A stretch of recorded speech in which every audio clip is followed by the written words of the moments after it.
Hello guys! Magluluto ako ngayon ng adobo na sitaw.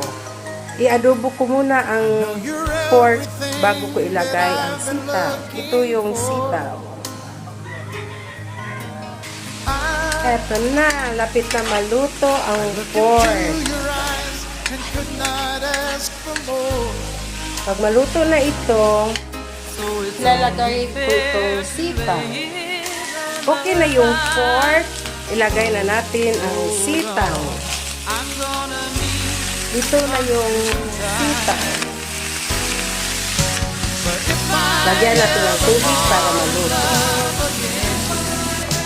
Ito na yung adobo na sitaw. Hindi ko nilalagyan ng masyado ng tuyo kasi ayoko ng pulang-pula. Gusto ko kunting tuyo at saka asin. Yan. Yan ang pagluluto ng adobo na latoy with adobo na pork. Okay, kainan na. Thank you for watching. Oh, may paksiw pa. Thank you for watching.